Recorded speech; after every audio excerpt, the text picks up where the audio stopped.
구원의 확신 8번 영생을 받았는가. 요한복음 4장 16절 말씀. 가라사대 가서 내 남편을 불러오라. 영혼이 목마르지 않는 물을 달라고 했는데 왜 남편을 불러오라고 하셨을까요? 예수님의 이 말씀은 비수가 되어 이 여인의 중심을 깊이 찔렀어요. 남편을 불러오라는 단 한 말씀으로 죄인의 자리에 서게 하셨지요.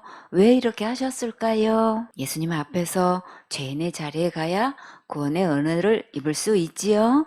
이것은 예수님의 지극한 사랑을 입기 위해서 반드시 필요해요. 마가복음 2장 17절에 예수께서 들으시고 저희에게 이르시되 건강한 자에게는 의원이 쓸데없고 병든 자에게라야 쓸데있느니라. 내가 의인을 부르러 온 것이 아니요 죄인을 부르러 왔노라 하시니라. 여러분은 예수님 앞에서 지옥 갈 수밖에 없는 죄인이라는 것을 깊이 깨닫고 시인하셨습니까? 인생의 핵을 긋는 이 순간이 있어야 돼요. 수가성 여인은 어떻게 대답했을까요? 요한복음 4장 17절 말씀. 여자가 대답하여 가로되 나는 남편이 없나이다. 예수께서 가라사대 내가 남편이 없다 하는 말이 옳도다. 그러면 이 여자가 갑으로 혼자 살고 있어서 남편이 없다고 했을까요? 그건 아니지요.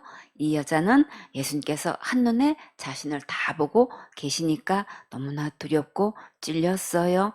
요한복음 4장 18절 말씀. 내가 남편 5이 있었으나 지금 있는 자는 내 남편이 아니니 내 말이 참되도다. 지금까지 남편이 5이나 있었고 지금 현재 있는 남편도 자기 남편이 아닌데 같이 살고 있었어요. 그러면 남편이 지금까지 몇 명이나 있었나요? 6명이 있었지요? 어떻게 하다가 이렇게 되었을까요? 정말 그동안 마음고생 많았겠지요? 사도행전에서 바울이 가이사라 감옥에 있을 때 헤롯의 딸 버니게가 재판석에 왔었는데 버니게는 남편이 몇 명이 있었다고 했나요? 버니게가 처음 알렉산더의 아들 마르쿠스와 결혼하였다가 그가 죽자 숙부 칼키스와 결혼했고 AD 48년에 그가 사망하자 친동생인 아그리파 2세와 동거했고 근친상간한다는 나쁜 소문을 면하기 위해 후에 길리기아 왕 폴레몬과 결혼했고 그 후 그를 버리고 다시 헤롯 아그리파 2세와 또 동거했다가 그 후 로마 황제의 아들 티투스에 첩이되어 로마의 황후가 되고자 했는데 남편이 황제가 된 지 2년 후에 그도 또 사망했어요. 결혼하는 사람마다 죽었을 때 정말 너무나 큰 충격을 받았겠지요. 주님께서 버니게를 불쌍히 여기시고 진짜 영원한 남편이 되어주시려고 찾아오셨는데 바울이 전하는 말씀을 듣다가 마음에 찔려서 괴로워하다가 끝내 주님을 박대했어요. 여러분은 남편이 몇 명이 있었나요? 한 명밖에 없었어요? 정말로 한 명하고만 살았나요? 워낙 정숙해서 가당치도 않는 질문인가요? 정말일까? 정말 그런지 볼까요?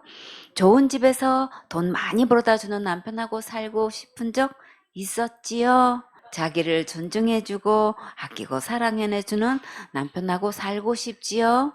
자상하고 부드럽고 친절하고 집안일 도와주는 가정적인 남편이면 참 좋겠고 잔소리도 안 하고 존중해주고 배려해주고 양보해주는 남편이면 좋겠지요. 실력 있고 능력 있고 멋있고 품위 있고 매너 좋고 건강했으면 좋겠지요. 진짜 빼놓을 수 없는 것 예수님 믿고 구원받아서 함께 서울교회에서 예배 드렸으면 정말 좋겠지요. 또 풍성히 드리고 신실하게 섬기고 구원 상담 양육할 수 있는 사역자가 되었으면 정말 최고로 좋겠지요. 우리도 수가성 여인과 번익에 못지않게 이렇게 만족하지 못하고 원망 불평할 때가 많았지요. 수가성 여인과 번익의 모습은 다 누구의 모습인가요? 우리의 모습이지요. 바로 내 모습이에요. 우리는 율법 앞에서 보면 다 똑같은 죄인이에요. 그럼 이제 내 마음의 진짜 남편은 누구라야 될까요? 예수님이시지요? 지금 내 안에 있는 남편은 정말 진짜 남편일까요? 영적으로 가짜 남편은 아닐까? 반드시 점검해 보세요. 예레미야 3장 14절에 나 여호와가 말하노라 배역한 자식들아 돌아오라 나는 너희 남편임이니라. 하나님께서 우리의 남편이라고 하셨지요. 우리에게 진짜 든든한 영원한 남편이 계시니까 이제 힘내세요. 이사야 54장 5절에 이는 너를 지으신 자는 내 남편이시라. 그 이름은 만군의 여호와시며 내 구속자는 이스라엘의 거룩한 자시라. 온 세상의 하나님이라 칭함을 받으실 것이며. 온 세상의 하나님, 곧 예수님은 나의 남편이세요. 호세아 2장 16절에 여호와께서 이르시되 그날에 내가 나를 내 남편이라 일컫고 다시는 내 바알이라 일컫지 아니하리라. 지금 내 안에 지옥 갈 모든 죄를 영원히 용서하신 진짜 예수님을 믿지 않고 있으면 지금 다른 예수를 남편 삼고 있는 거예요. 예수님은 믿는다고 하면서 날마다 회개하지 않으면 지옥 가고 큰 죄 지으면 지옥 가고 자살죄 지으면 무조건 지옥 간다고 믿고 있는 자들은 지금 다른 예수 믿고 있는 거예요. 성경에서 진짜 예수님은 지옥 갈 내 모든 죄를 영원히 다 해결하셨고 세상 죄 다 지고 가셨고 모든 죄 다 용서하셨어요. 오늘 이 진짜 남편 예수님께로 돌아오세요. 이제부터 기록된 성경 말씀대로 옳게 분별해서 진짜 예수님만 믿으세요. 요한복음 4장 19절 말씀. 여자가 가로되 주여 내가 보니 선지자로소이다. 처음 보는 자신을 다 알고 있는 것을 보니 이제는 선지자로 보였어요. 참된 선지자를 만났다면 그 말씀을 신뢰해야겠지요. 역대하 20장 20절에 이에 백성들이 일찍이 일어나서 드고와 들로 나가니라. 나갈 때에 여호사밧이 서서 가로되 유다와 예루살렘 거민들아 내 말을 들을지어다. 너희는 너희 하나님 여호와를 신뢰하라. 그리하면 견고히 서리라. 그 선지자를 신뢰하라. 그리하면 형통하리라 하고. 하나님을 신뢰하면 강하고 견고히 서고 선지자를 신뢰하면 승리의 형통한 축복을 받을 수 있어요. 수가성 여인은 예수님을 만나고 어떤 모습으로 변화되었을까요? 요한복음 4장 20절 말씀. 우리 조상들은 이 산에서 예배하였는데 당신들의 말은 예배할 곳이 예루살렘에 있다 하더이다. 수가성 여인은 이제 예배에 관심이 생겼지요. 그 열매를 보면 진짜 예수님을 만났는지 가짜 예수를 만났는지 알 수 있어요. 요한복음 4장 21절 말씀. 예수께서 가라사대 여자여 내 말을 믿으라. 이 산에서도 말고 예루살렘에서도 말고 너희가 아버지께 예배할 때가 이르리라. 사람들은 큰 교단에 소속된 교회에 가서 예배드리면 가장 안전하다고 생각하지요. 그러나 예수님께서 기뻐하시는 예배는 어디서 드려야 하는지 분명히 알아야겠지요. 요한복음 4장 22절 말씀. 너희는 알지 못하는 것을 예배하고 우리는 아는 것을 예배하노니 이는 구원이 유대인에게서 남이니라. 수가성 여인의 예배를 예수님은 한마디로 어떻게 말씀하셨나요? 너희는 알지 못하는 것을 예배한다고 하셨지요. 여기서 너희는 누구를 말씀하실까요?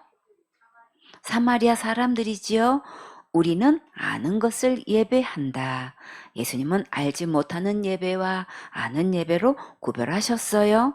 무엇을 한다고 하시는 걸까요? 예배를 말씀하시다가 갑자기 구원이 유대인에게서 난다고 하셨지요.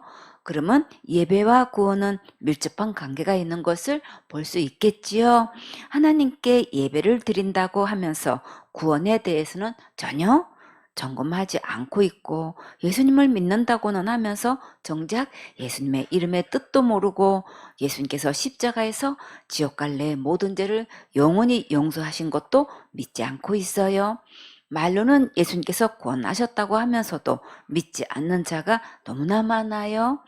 예수님은 지금 너희는 알지 못하는 것을 예배한다고 하셨어요. 구원은 이루어가는 것이고 하나님만 하시는 것이고 두고 봐야 안다고 주장하면서 예수님께서 영원히 구원하신 것을 믿지 않고 있으면 알지 못하는 예배를 드리는 거예요. 진정한 예배는 나를 지옥 갈 모든 죄에서 구원하신 예수님이 믿어져서 너무나 감사해서 중심으로 찬양과 예배를 드리는 거예요. 요한복음 4장 23절 말씀.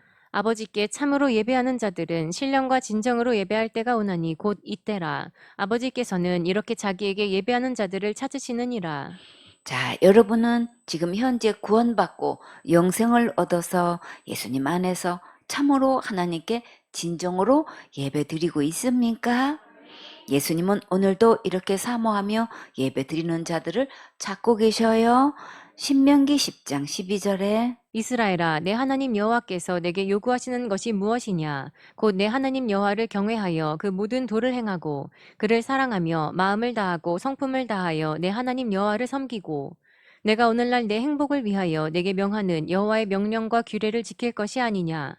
예수님께서 우리에게 요구하시는 것은 예배 성공하기를 원하셔요. 예배 성공하면 인생도 성공해요. 예배 성공하면 축복도 받아요. 예배 성공하면 행복해져요. 다 같이 예배 성공, 인생 성공. 요한복음 4장 24절 말씀. 하나님은 영이시니 예배하는 자가 신령과 진정으로 예배할지니라.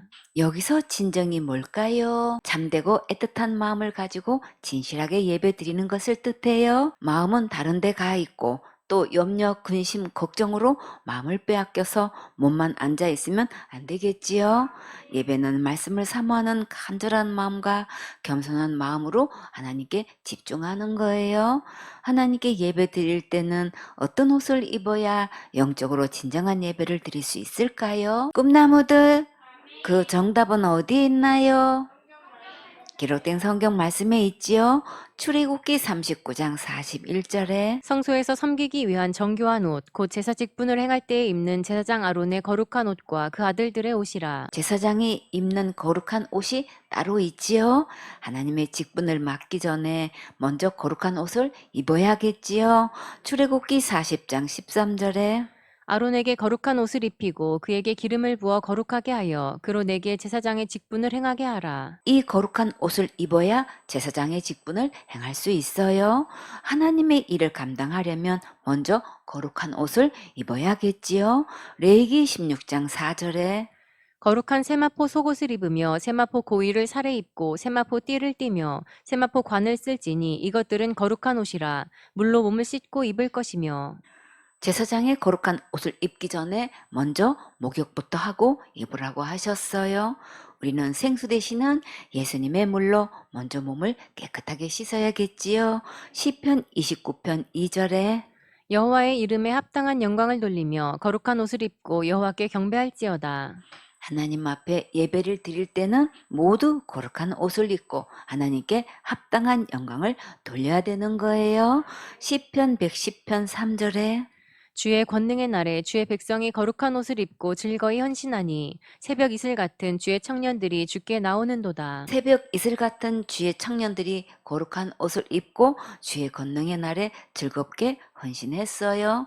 새벽 이슬 같은 꿈나무들 먼저 거룩한 옷을 입고 즐겁고 기쁜 마음으로 헌신해야겠지요. 이사야 61장 10절에 내가 여호와로 인하여 크게 기뻐하며 내 영혼이 나의 하나님으로 인하여 즐거워하리니 이는 그가 구원의 옷으로 내게 입히시며 의의 겉옷으로 내게 더하심이 신랑이 사모를 쓰며 신부가 자기 보물로 단장함 같게 하셨음이라. 주님께서 이사야에게 입혀주신 구원의 옷, 의의 겉옷, 거룩한 옷을 어떻게 우리도 입을 수 있을까요? 갈라디아서 3장 27절에 누구든지 그리스도와 합하여 침례를 받은 자는 그리스도로 옷 입었느니라. 예수님과 함께 침례를 받으면 예수님의 거룩한 옷을 입을 수 있어요.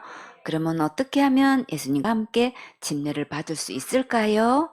갈라디아서 2장 20절에 내가 그리스도와 함께 십자가에 못 박혔나니 그런즉 이제는 내가 산 것이 아니요 오직 내 안에 그리스도께서 사신 것이라. 이제 내가 육체 가운데 사는 것은 나를 사랑하사 나를 위하여 자기 몸을 버리신 하나님의 아들을 믿는 믿음 안에서 사는 것이라. 예수님과 함께 죽고 예수님과 함께 부활한 자는 예수님과 함께 침례를 받은 거예요. 영생하도록 솟아나는 생수가 되신 예수님을 마음에 모시고 신령한 예배를 드려야겠지요. 예수님은 오늘도 예배 성공하라고 당부하셨고 예배할지니라 하고 명령하셨어요. 꿈나무들 예수님께서 예배 성공하라고 명령하셨는데 어떻게 할 거예요? 아멘하고 예배 성공해야지요.